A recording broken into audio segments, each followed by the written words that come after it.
Welcome to episode 175 of Auto Off Topic. Hello, Brad. Happy New Year. Yes, Happy New Year, Andrew. It's 2020, a new decade. Is it? Not yet, but this episode will drop in 2020. Oh, all right. I get it. I'm It is a new slow decade, today. though. It's now a new decade. It will be a new decade. Yes. It is now the 20s. Yeah, it's the 20s again. Alcohol is illegal. Oh, that'd be terrible. There's an impending economic doom. Oh, likely. There's a world war on the horizon. No, hopefully not. And the fenders are still over the wheels. Yep. Cars don't have running boards anymore, though. They should bring back running boards for the 2020s. They should. I want That a... would actually... Yeah, I want Don't leave it to Chrysler, because they'll just give us more PT Cruisers. They didn't really have... They had, like, fake running boards, right? Didn't they have running boards? Yeah, but that was kind of the style they were going for, that like 20s through 40s car. I want a new CUV with running boards, so I can, my, I don't know, like people can. So your mother-in-law can ride outside. Yeah, exactly. So you have your pals riding the side of the car and shoot like not machine guns, but like I don't know. Tommy guns. I guess Tommy guns. It's 2020, not 1920. Yeah. What are we? can't have Tommy Paintballs? guns. What are we? I don't know what we're shooting. Throw snowballs. Yeah. Anyway, All right. welcome to 2020, everybody. All right. Obviously, the show has not improved with the new decade. No, we're still very much The same. out of the 70s or something. Maybe. Even though both of us were born after that. All right. You mentioned that Junior Johnson passed away. He did. I think it was right before Christmas. It was a couple days ago. I think the 20th rings a bell. Yeah. December 20th. So I actually, to be fair, I didn't know that he was still around. Yeah. Because he hasn't been active, obviously, as a race car driver for many years. But I haven't even seen him in any kind of, NASCAR history documentary or anything.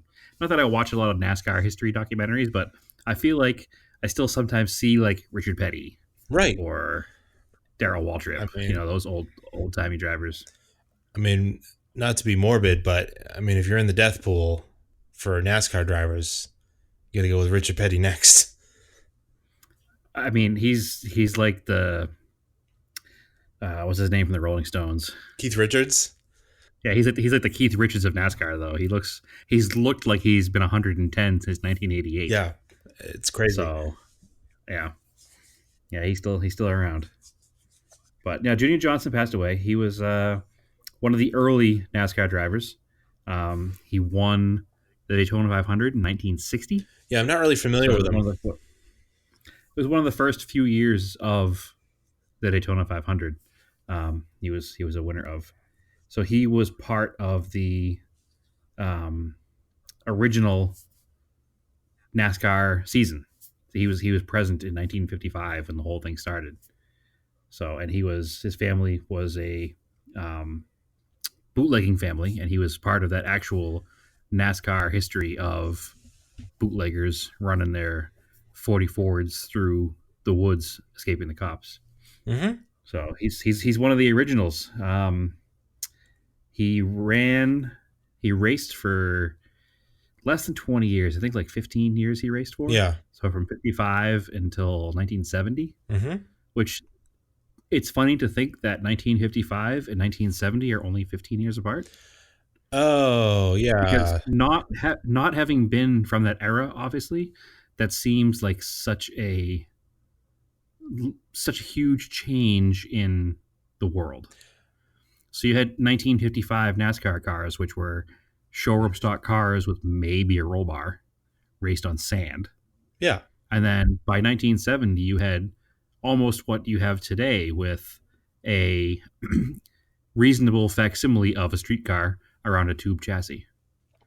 So that was a huge 15 years in development in NASCAR and the world in general. 1955 was such a different place than 1970. It doesn't, in my brain, that doesn't seem like 15 years. It seems like, you know, a lifetime. Oh yeah, it doesn't seem like, you know, 2010s were that long ago, but they were a decade ago.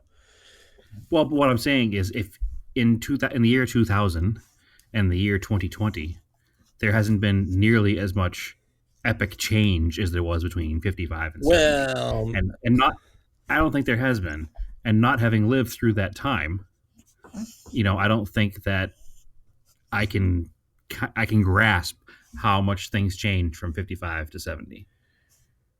Just thinking about cars, let alone every social event that happened and every military event that happened and every government event that happened in that time period. It just seems like a huge 15 years in American history. what was that? It was that meme. It was like, how is 2000 20 years ago when 1980 was only 20 years ago? Yeah, exactly. But I mean, you look at a car from 2000 and a car from 2020, and they're reasonably similar, Yeah. Yeah. We've right? talked about this You look before at it, that yeah, cars hit a plateau in 2000 to like, like 95 is yeah. really the but a car from 55 to 70 is a huge change.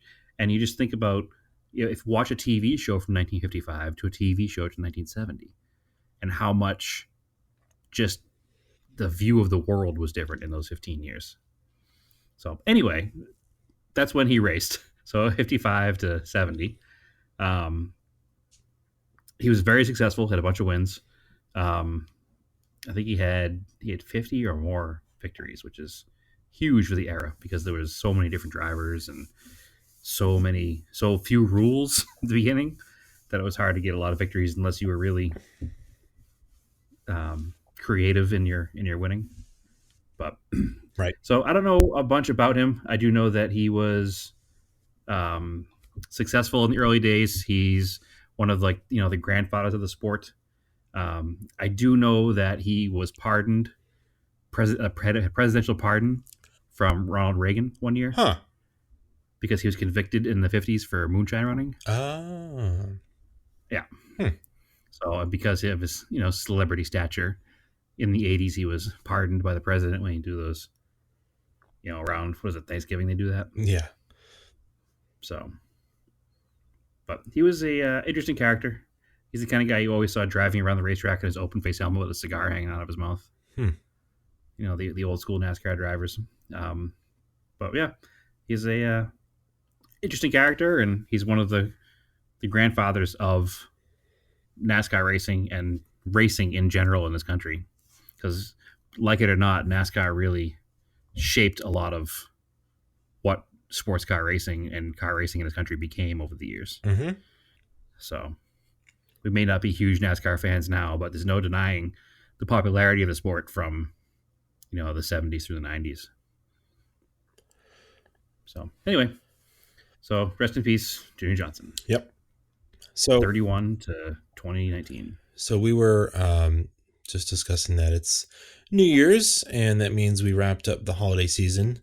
But I was reading or saw a thing online from Car and Driver that basically Amazon has really boosted vehicle manufacturers.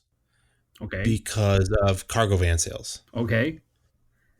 Like, it's funny. It's I was thinking about that today because I saw like 5 Metris vans.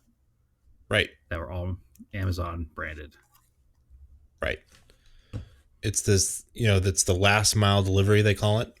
So you've got, they've been buying vans from Daimler, FCA, and Ford. And the crazy thing is, I was also thinking about GM doesn't have a van, or are they still making those Chevy vans? I think they still make an express van. But maybe nobody's buying them because everybody else makes vans? I'm not sure. Nissan makes them. Yeah, check that out. Nissan makes them, but I don't think they're very good, and that's why people don't use them. Yeah, the Envy van is great. I think it's just more expensive. It's more expensive. I think Ram ProMasters are the cheapest van you can buy, and I think they're based on like Renaults because they're front wheel drive. Yep. I mean, they're not very good as quality wise, but they work just fine. Okay. So I have decided, or I found out they do make a 2020 Express van. I can tell you right now why it doesn't sell. Because it's from 1999. Well, how much is a base model ProMaster? I have no idea. I'm sure it's cheap. Hold on, I'm going to look it up real quick before I get back to this question. So continue on your. But like, that's the other thing I've noticed. So in the last decade, work vans have totally changed. Like we went from having, this is like a super nerdy discussion about work vans, but you and I both spent some time using delivery vans because we worked in parts departments. Yeah. And they were always these old crappy like Fords or Chevys, or like the worst was like Ram vans, absolute worst. The worst. Like you're sitting on top of the wheel. So the Ram van is by far the best looking if you're going on a pure looks thing, but they're only good if you only have one leg. Yeah, there's no place to put your left leg. Like it's literally you're sitting on top of the front wheel. Yeah. But not a cab over. Like it's almost a cab over, but not a cab over. Yeah, ergonomically they're the worst. Yeah. How much would you say that a brand new Chevy Express van goes for? Base model cargo van, nothing in it. 25 grand. $32,000. What? Yeah. So the as shown, which adds chrome grille, chrome bumpers, and is a 2,500 van, is $41,000. Whoa. Yeah. So that's crazy. Part of the reason probably they don't sell because they haven't redesigned the thing since, I don't know, 1983. Yeah. So here's the thing with the modern work vans, they're narrow and tall. Like it started definitely with the Mercedes. Yep. Bringing that van over, the European van, the European style of delivery van. Freightliners here first. And then it was like Sprinters. You're using it and you're like, whoa, this makes a lot of sense. It's tall and narrow, so you can get through basically any city. And then when you have a high roof version, you can actually stand up inside of it. And like if you're a tradesman and you want to like a plumber and you need to go out to your van to like do work, you can actually stand in it and like have a workbench. Like it makes a heck of a lot of sense. I remember the standard style vans, the old vans, the Dodge, Chevy, Ford. When I worked at in a parts department, we had two vans at one of the places I worked at. We had a Chevy van, and we had a Chevy van with a box on the back of it. And we had to plan our routes around who was driving which van, because with the standard style van, if you had like to say deliver a hood for a Chevy pickup truck, it doesn't fit in the back of a van. It fit in the back of a box truck, but now you're talking about dual rear wheels, 6 tires to maintain, heavier duty, wider thing to get in and out of, tight spaces with. Whereas one of these new ProMaster Sprinters, high roof Nissan Envies, the hood would just stand up in them. Yeah, and the load height of the floor is lower too. Yeah, because they're front wheel drive. Yeah. They're better all around.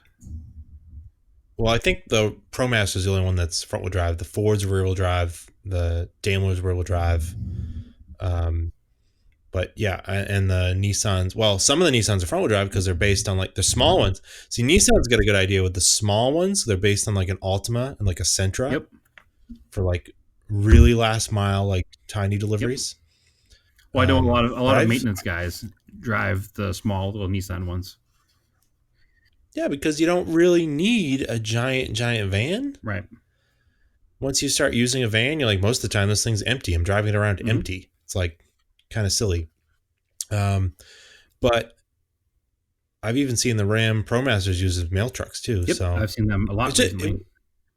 Yeah, it's just an interesting thing that they said that there's so much sales of, and Amazon's competing so hard with. And they had that whole thing where they called out FedEx for like poor delivery. And like, I also read that during the holiday season, the post office had the best on-time delivery of all the carriers. And And it was like, I remember when like email came out, right? It was like, oh, the post office is going to die. But that was before like online shopping became a really big thing. And now it seems like that kind of saved the post office, The right? post office, I don't think they ever actually had an issue because, but the big thing, I remember when email came out, everybody was saying, oh my God, USPS, it's all done. They're never going to be able to survive. But it comes down to how many people mail letters back and forth. Well, how many physical things you need to get through the mail that you just can't email. Right. So I don't think there was ever a true issue of there being, any kind of issue there, but whatever.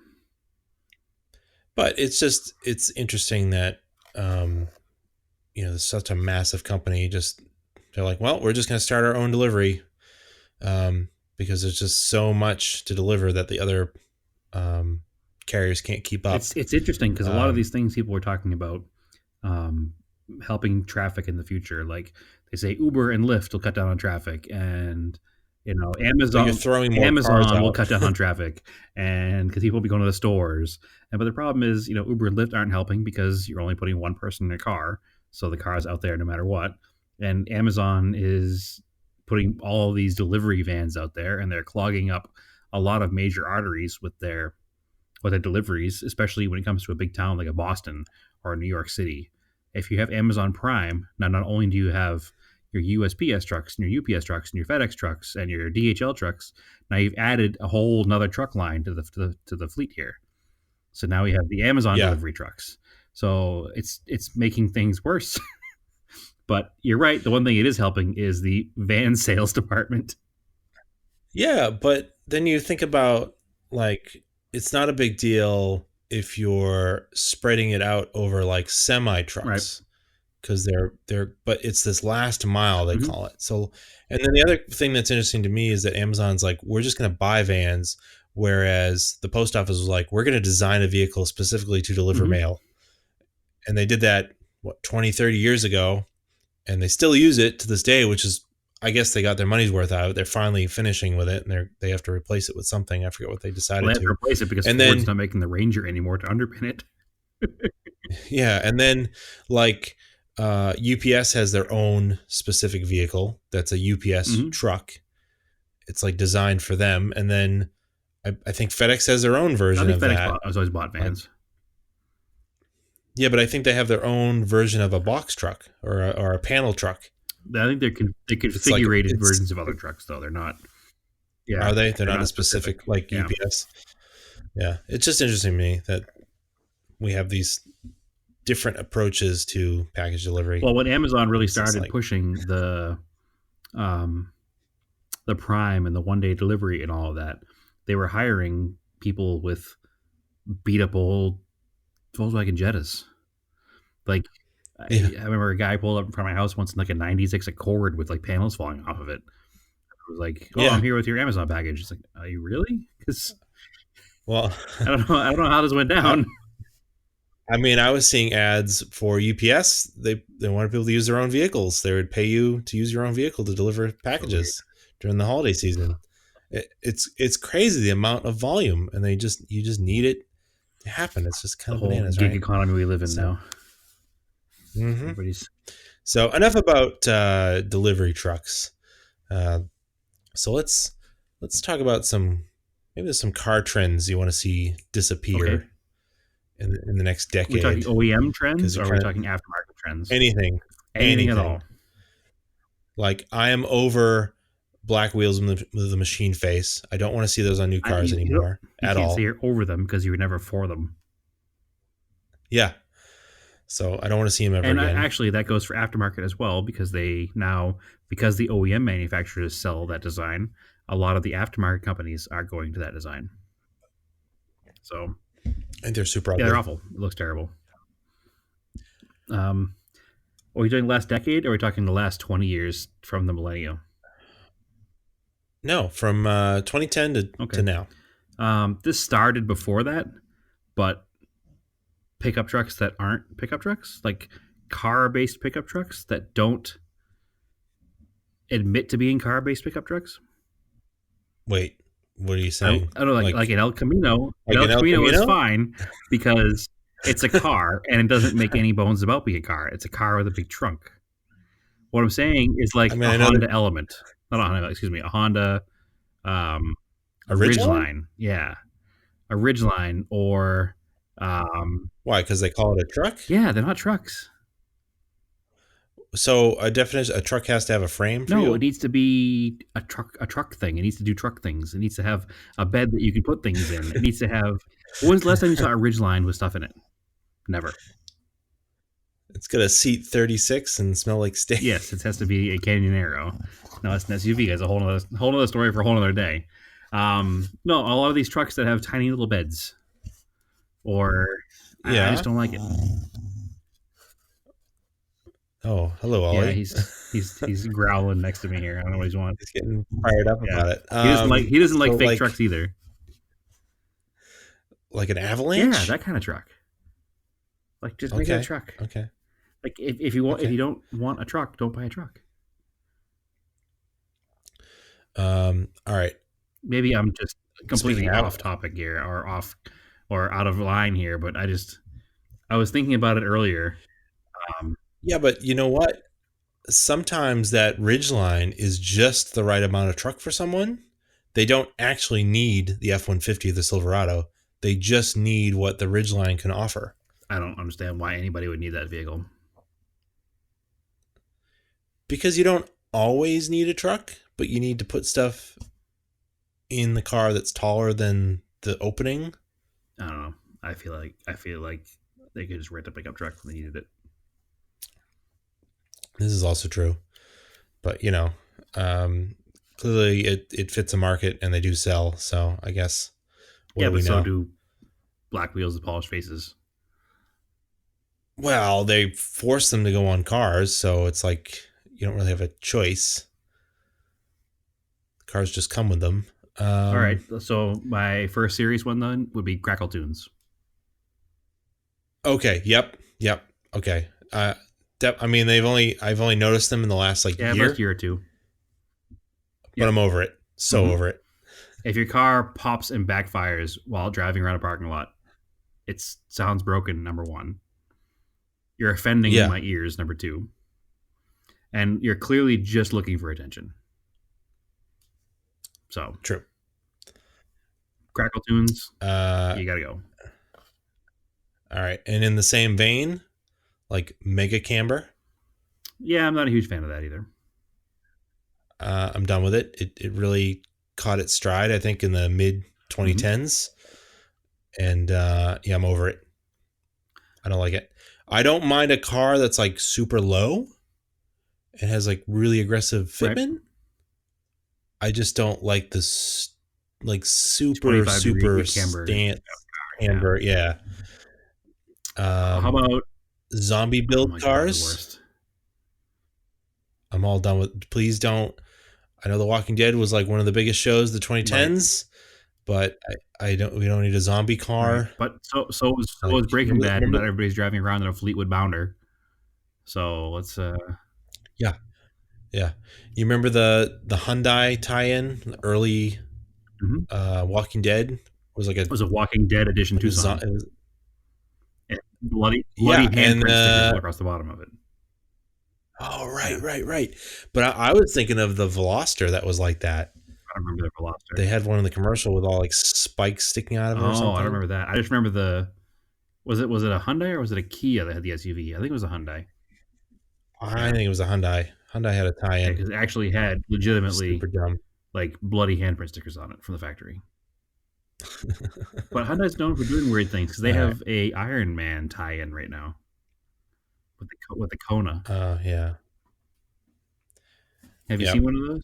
Oh, okay. So that yeah, I haven't seen one in person. I've seen pictures of it. Yeah, there's one in my apartment complex. So I see it all the time. All right. So here's what I'm done with. I don't want to see movie tie-ins with cars. We were just talking about that yesterday because I was past the Star Wars Nissan Rogue. No, stop. Well, not so much the OEM tie-in, but I was just passed on the highway yesterday by a yellow Transformers stickered out, not Camaro. It was okay. What's the two-door one? The Challenger. So it was a Yeah. yellow Challenger with the Transformer stickers on them, and it has to go. Transformer stickers have to go. I'm sorry. No more Transformer stickers on cars. Your cars don't transform. Nope. All right. I'm not that hot on black textured trim. Is that a last decade thing though? I feel like it really came up like when other manufacturers realized how popular the Crosstrek was, they started adding it to the air vehicles. We're going to need to bring this part of the conversation back I don't know. in about 20 minutes when we talk about something you just did. I know it's not my favorite, but used with restraint, I think it's okay. Like on a Crosstrek, it's pretty subdued. It's just along the edges. Like on a Kona, which is a Crosstrek like kind of knockoff, it's like all over the damn car, right? And like a lot of the new Hondas have like weird styling with a lot of black textured trim on some of the we'll come back to this because we have to in the future. Okay. Don't let me forget to call you out on that in a couple minutes. Giant chassis mount wings on a non-track car. Even on a track car, to be honest with you. They need to go. I'm fine with that on a track car. They need to go. I'm not okay with it on your mega cambered Crackle Tune Impreza Calypso disco colored STI that can no longer move over chrome wraps over that too. Yeah, I think we have one. We could go to any Cars and Coffee anytime and just find all of these things. Giant flags in pickup trucks. That has become huge lately. We love America too. Everybody loves America. You don't need a giant flag in the bed of your truck. Nor do you need an orange cone in the bed of your truck. Hashtag cone life, I think, was the Instagram tag of those. We could just go down the list, man. Tow mirrors are a big thing in the past 10 years. Everybody. If you have a trailer to tow, get tow mirrors. If you're just being a weirdo and want tow mirrors out. Because now your truck is that much wider and in the way. And the most expensive part of the exterior of most of these vehicles is these mirrors. And you want to get them knocked off? I don't understand why you drive with them out all the time. Yeah. Oh, okay. People parking in electric car charging spaces with gas vehicles. Just to be a dick? I don't understand. Why are you doing that? Funny. That's not nice. We could go on and on with all. I mean, there's a lot of these things. We're pretty angry, opinionated people. I think rolling coal in pickup trucks. Right. Stop it. Yeah. Oh yeah, that's a bad one too. All right, but instead of hold on. How about interesting car things? Oh wait, you got one more? This comes up all the time now, and I notice it more that I have. That Naomi rides a bike on the street all the time, and I've gone riding with her a few times. Is that on all of these car forums, and I just had a discussion today with a complete flaming asshole. They think it's okay to drive close to bicyclists and throw things at them. And I never noticed this before, but I notice it a lot now on a lot of these car groups. There'll be a discussion about bicyclists and how terrible they are and how it's okay to drive close to them and throw things at them. And then it's not okay. And I've noticed that in the past few years, that's gotten worse. So it's fresh in my brain right now because I just had a guy today tell me all about it and why he's going to continue to do it. So it's not only annoying, but it's dangerous. So stop. Because if you're giving somebody 3 inches in a car and they have to go around something on the street and they move and they don't know you got to be 3 inches next to them, then you're going to hit them and you're going to hurt them. And it's anyway. Yes. Yes, and being out there on a bicycle, we had one person who swerved towards us as he drove through the intersection. We're just riding down the road. We weren't even in his way, you know? It's like, it's not cool. Yeah. All right. So let's talk about some more interesting things that happened in the last decade. Car things. Well, number one, right? Evo died. It is, sadly. It's gone. What was it, 2015? The was manual the last transmission one. in general has gone away. Yeah. It's gotten rare. It is an endangered species. It is on the critical endangered list.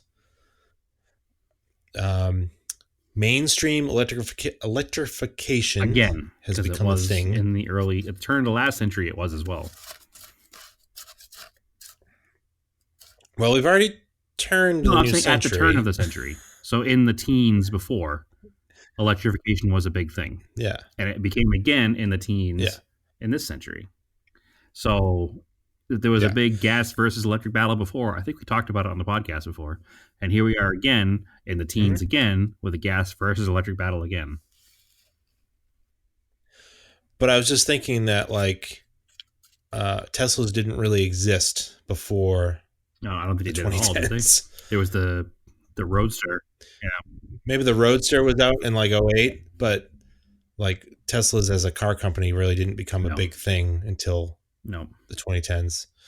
And I know, and like even now at the very end of the decade, you finally have the big three, or not the big three, but just bigger manufacturers in general finally getting into it. So, and with we can't, there's no results yet because these cars aren't even on the market yet, really. You know, Chevy had an electric car for a little while and it went away. Now Ford's got one coming out. Well received too, and they still decided to kill it. Which brings me to the big three. So we had the 2008 crash, and then Cash for Clunkers, and that has haunted us well into the 2010s. There's another Cash for Clunkers bill on the table. Yeah. So no, I did not know that. Why? It's designed to turn in your gas car for electric cars. So there's something like $413 million in funding for this plan. There's not enough electric cars. I'm not the politician that's making these choices. You know, they're obviously not car people, and they don't know. I don't mean like from a volume standpoint. I mean like you only have a couple companies that stand to benefit from this. They're not thinking about the company that stands to benefit from it. The bill is being put forward to obviously the environmental impact. But the other one they're putting through is that it's going to create jobs because they're going to have, I don't remember, more manufacturing of things, I guess, supposedly. Plus the jobs of people who are going to install the infrastructure. That needs to happen. There's a big problem with that. Needs to happen. I think we talked about it before as well, is that we don't have the electricity to make the infrastructure work. So that's the problem. So all of that needs to happen before you put people in electric cars, and then you're like, oh, sorry, you gotta wait in charging lines, like it's the gas crisis of the 70s. Nobody wants that. So again, it's a bill on the table. It hasn't passed by any means yet. It's just something that they're pushing. And obviously the person pushing it is from New York. So to them, electric cars are totally fine. Yeah, Ollie, what is your problem? Did you hear him growling again? Brad is turning into the werewolf of Naomi London. even just came out and let him outside to pee, so he wouldn't be growling anymore. But yet, here we go. He's still growling. So, whatever. If anybody doesn't mind a little dog in the podcast, then here he is. It wouldn't be the first time. I think it's because actually we recorded this episode right after recording the last episode. So I've been ignoring him for almost 2 hours instead of an hour. So he doesn't like that. All right. Well, we can move right along. We'll move right along, Ollie. Thank you, producer Ollie. Car connectivity, not great. Honestly, it wasn't really even much of a thing other than just streaming the audio. It was very early Bluetooth, and nobody really. You had to have a very, very high-end car to have a touchscreen. And now it's basically ubiquitous, and CarPlay and Android Auto is the standard. That's what you want. I will say that my 2013 Volkswagen, which is early this decade, it's really good Bluetooth integration. It has a touchscreen, and it works really well for 2013. Right. but exactly. it was a rarity. Yeah, but like my dad's Outlander is a 2010, and I remember it was cool that it came with Bluetooth, because if you didn't have Bluetooth, I was working the dealer at the time, you had to add it. It was like $400 Yep. for the parts or something crazy. And it's like a red dot matrix display radio, and it works pretty well. It's a little clunky, but it's not as No, nice it's as the not. newer stuff. Actually, So. my 2013, which has really nice Bluetooth, also has an iPod dock, like one of those old before Yeah. the Lightning chargers they have now. Before that, they had the Yeah. charging dock with the spring-loaded ends on it. Well, we can talk about that too, because there was a little bit there where Volkswagen Audi bought into a specific Yep. cable to use iPods with, versus putting USBs in. And it was like, and they signed some like long contract too, and people I made didn't fun of know them that for they a did while. that, I but forget my what it's car called. is definitely a result of that because I have that, 1.5 inch wide iPod docking plug. Actually, for Yep. 2013, the car has a lot of technology that you wouldn't have expected in 13 because it has that iPod docking thing. It also has an aux input inside the glove box. I mean, the center console, and it has Bluetooth, Yeah. and it has household AC outlets, which all for 2013 seems pretty aggressive. And that was all standard in the car. Yeah. Trying to figure out what Mhm. standard was going to happen. Also, so cars and coffees have basically become the predominant People style of car learned show. that people don't care about trophies as a general rule. Like I remember hearing about them in the late 2000s, and then it kind of really, or maybe it was even in the 10s. Well, we heard It's about hard to them because remember we back follow then, stuff but that happened in California or in Texas. We didn't, being in Massachusetts, we didn't have yeah. the cars and coffee. We didn't have that casual early morning car show and have the rest of the day do whatever you wanted to do. Oh, we didn't get them till probably the end 4 of the years decade ago. here. Yeah. I mean, they started in California. And that, because of the cars and coffee style car show, that's where we got a lot of our hatred for the things in the last segment we did. Because that became exactly. the real life,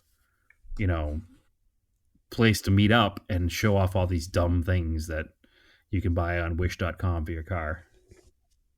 So one thing I really liked was that turbos made a comeback.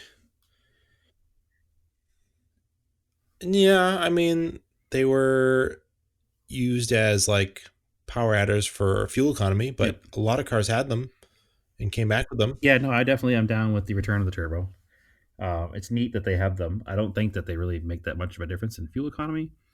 In fact, I think that they make fuel economy worse technically, usually. But that's neither here nor there. I guess a small displacement engine would have no power, and that's why they put them in there. But I don't know. I don't agree with them as a fuel economy helper. I agree with them as a performance helper. They might be able to make a better, more efficient than a big engine option, but still, if you took the turbo off, that small engine would be more efficient. So, and speaking of turbos, LS the world. So like everybody really got on the LS bandwagon. And I mean, they're good engines, and the other thing, the fact that like people realize that GM has built this so many of them since the late 90s, right? I mean, it's from but they're 1983, and but the LS didn't exist. The LS didn't exist till the late 90s. Magazine from 1983, and it'll be nothing but cars with small block Chevys in them, from Porsche 911s to Chevy Vegas to all these small cars. People are just putting small block Chevys in them. 240Zs. I mean, it's not a new thing to put a small block in a car. It's just a new thing to put it's not LS motor in a car. It's not a new thing, but GM came out with this power plant that was very compact, had fuel injection, all the modern stuff. It worked really. It made a lot of power for its size, and it responds very well to turbos. it just had a lot of. It's yeah, and it turns out that towards the end of this decade, people. That's the other thing. So, turbos manufacturing is coming out of China. People are buying inexpensive turbos from China because they basically. I was just going to bring that up. They started copying. Yeah, they started copying the stuff that was coming out of Japan. I remember 15, 20 years ago, I bought a real Mitsubishi Evo 3 turbo, but now you can get Chinese copies on eBay for $150. And, it's turns out that as time is, they were really garbage back then, but it turns out, I guess, a lot of these Chinese brand turbos that are knockoffs, people are using them and having really good success with them, making them really, which is interesting. That's a whole other thing of industrial espionage, I guess, or copying or something. 20 years ago, 10 years ago even, you'd be hard pressed to find a 500 horsepower street car. Now they're everywhere. Oh, yeah. And a lot of it has to do with that cheap Chinese turbo and the advances in fuel injection and, standalone engine tuning and all these Holley EFI kits and all this stuff that makes it easier. But, 500 horsepower nowadays almost is like run of the mill. Whereas 10 years ago, 500 horsepower, it's 500 cool. horsepower. Yeah, prove it. There's no way he does. Now it's like he's got 500 horsepower, and you're like, that's cool, whatever. Yeah. And now we're at the infancy. Yeah, now we're at the infancy electric of electric car tuning. So that's going to be interesting to see in the next 10 years where that goes. But LSs are here to stay, and I'm 100% behind it for the right car.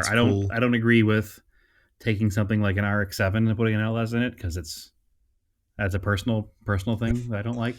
But I would put an LS in almost anything else. Because why not? I'd love an LS Cressida or an LS Starion because they make good power. Sure. They run forever, and they're dirt cheap, and you can make reliable burnout power is all I really want in those cars, right? A car you can go just be a dumbass in, maybe go to a drift event, and just have a good time. And they don't weigh a lot; they're real lightweight. And they're compact and they fit in lots of things. So I'm down. Yep. All right. We kind of teased it in the last episode, but it is. My WRX is for sale. And in fact, while we're recording it, I'm getting of course, Facebook Marketplace updates. One baby for your WRX. One person. Oh my gosh, so many trade offers. 2 babies for your WRX. One guy just One guy just asked if it had any mods. It's like, well, did you thoroughly describes everything done to the car? Yeah. So why is it for sale? Well, I put my money where my mouth is, and I bought a 2019 with all Golf the black cladding in the world. It has some. It doesn't have a lot. I don't love that part of the car. But so it's a 6-speed manual. It's Great Falls Green, which is a really cool color. And it's got the baseball glove interior. Cause I figured if I'm going to buy this car, I plan on keeping it for 10 plus years. I'm like, I want the color combo that I want. I don't want to settle for a white car or a gray car. No, I want a green car is pretty cool. I know you can get this green on the current GTI, and our friend Chris Cavallari has that color GTI. It looks really good. And the other appeal of a GTI would be the plaid interior. The dark brown leather is nice. Plus, you want a strong wearing material for your back seat. So, yeah, the leatherette. I wanted a little more space. It's actually slightly bigger than Stephanie's Crosstrek. Plus, cleaning small children's food off the back seat is easier when you have leather. So. Yeah. I haven't actually talked about that on the podcast yet. So Stephanie was expecting, so that's why he bought a new car. So congratulations, Yeah. Andrew. I forgot you hadn't talked about it in the podcast. I Yeah. apologize. Yes. I know it's public No, knowledge, yeah, so that's all right. what to Yeah, it expect when definitely you're is. expecting a But brand new Volkswagen.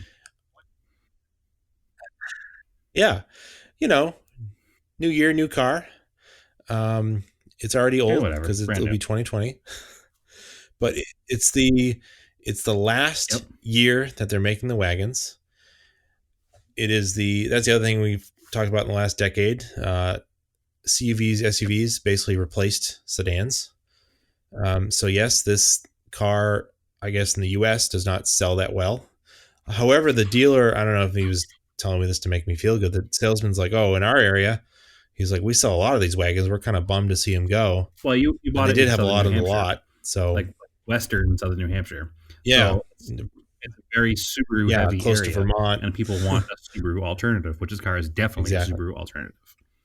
So I was trying to find Oh another yeah. all-wheel drive, turbocharged, manual transmission car on the market that's a wagon, and there isn't one other than like a WRX, which No, isn't a there wagon. isn't. No, they don't have wagons anymore. I don't know. Yeah, I was trying to think of any all-wheel drive turbo car with a manual, but it doesn't exist anymore. Yeah. This is literally the last one, and it also has the longer warranty that How long is the Volkswagen warranty on gave that out car? because of Dieselgate. So That's pretty good. 672. Yeah. That's a very good warranty. That's actually there's the little promotional materials you're looking. Yeah. It's Well, longer than anybody else IKEA. right now, other than 10100. in Mitsubishi. But yeah, like Stephanie's car only got a 336 because Subaru is like whatever, people buy our cars anyway. Well, this so car we is the don't give out Volkswagen equivalent a of long Stephanie's warranty. car because Stephanie, for those who don't know, has the Crosstrek, which is the same black cladded manual transmission, all-wheel drive, car. This is just a little bit longer, a little more room, and a little more luxury, I think. I mean, Yeah, because really, I mean the so leather. my The car leatherette feels is like a leather. 2013 with the same leatherette, but it's a tan color, which is obviously you would think wouldn't wear as nicely as the dark brown. And the car now with 60,000 miles on it still looks brand new. So that stuff is a very good quality material, and they make a very good car. No, I mean all this kind of started when I bought my car. This goes back to Jordan's question last episode where he made fun of us for having all the same cars. I have the Jetta wagon, which is technically a golf wagon. Yeah. And you drove it, and you're like, "This is a really nice car," and it is. It's a really nice car, and we both wanted a vehicle that had tons of space and was a manual transmission. And if only one manufacturer offers that, then we're both going to wind up in the same kind of car. Well, I remember I drove you had an 02 GTI. I drove that for a while. I had no license. You can just say it. But I borrowed it. I lost my license for having too many tickets. Yeah. Yeah. Too many speeding tickets. Yeah. And I was like, oh, Volkswagen's pretty cool. And I just never got into a Volkswagen before. And then, like, we have other friends like Chris Cavalieri talks about how he likes his Volkswagen, and Lane from DBOA really liked his GTI. And they are right. Like, the interior definitely is way above. It's not a $30,000 class. Yeah, it's not. Yeah, it's not a $30,000 car interior. It's like a $40,000 or $50,000 interior, and that was the other thing with the special financing they had going on. It was like, it was. This car was like so almost used cheap. car prices, right? Like, I'm gonna say on the air how much it cost you, but it wasn't very much. It certainly wasn't $30,000. It wasn't. Yeah, no. It's a base model, but it has everything I want in it. It's got the Bluetooth, CarPlay.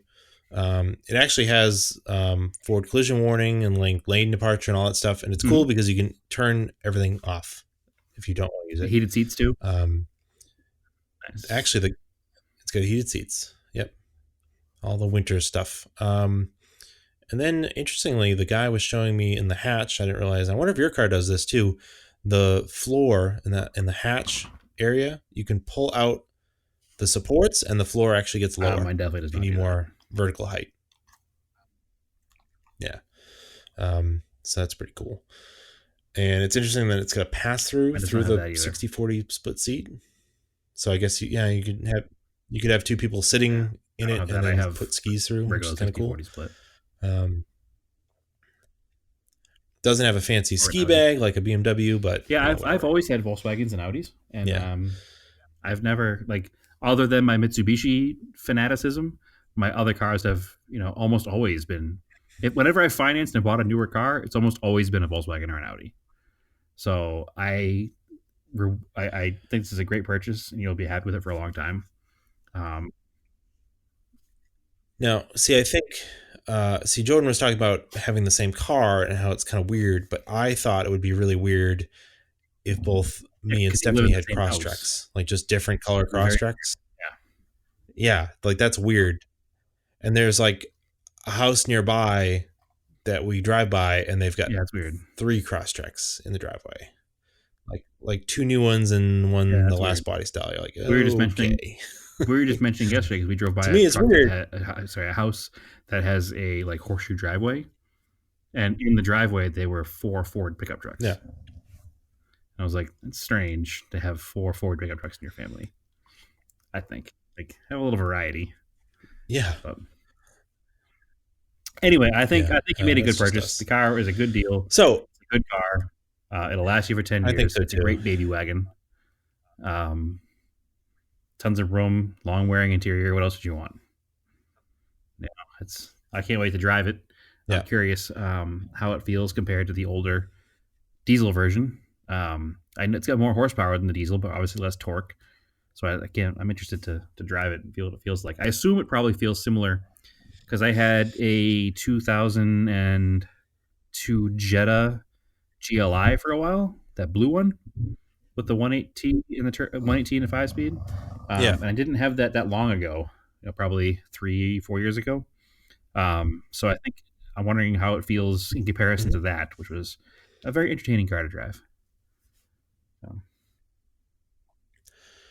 All right. So any 2020 goals for Project Cars that we can quickly go over? I have a slight Project Car update. I did put a new battery in the Eclipse. Yeah. It wouldn't start. It would crank, but it wasn't cranking fast enough to start. So I put a battery in it, and that's all good. But that's the only Project Car update. So just want to get that in there. Got a new Champion battery in there. So yeah, Pep Boys has significantly cheaper batteries than anywhere else on the market right now. Yep. It was, most batteries were like $140 to $160, which, yeah, it was $104 at Pep Boys though. Batteries are crazy expensive. Yeah, for sure. That's why I try to keep everything on. The battery in the Eclipse was weak when I got the car. Put batteries in and them. That was 6 months ago, and I've driven it all over the place, and it's always cranked kind of slow, but started. Yeah. But the car sat for about a week. So that was just, it sat for a week, and the temperature dipped into the 30s, and that was enough just to fry that battery out. So it's all good now. It's got a new battery in it. Life is good. Yeah, 2020 car goals. I mean, I can say them, but people make fun of me when I don't get them done. But I want to get that Galant finished. Probably gonna wind up moving that on once I finish it. Yeah, we're gonna work on that. Because other than getting some of my cars out here, my main goal for 2020 is I'd really like to import an Evo 3. Once I have a house here and a garage, that's going to be the That'll first be cool.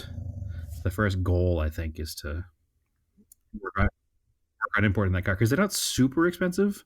Yeah, but they're expensive enough that I can't just plop down cash and buy one. You know what I mean? It's going to take some planning.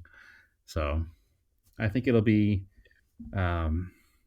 It probably won't happen until towards the end of the year, but by the time I find the right car and have the car imported, and it's going to be imported through Canada through our friend at Bonsai Imports.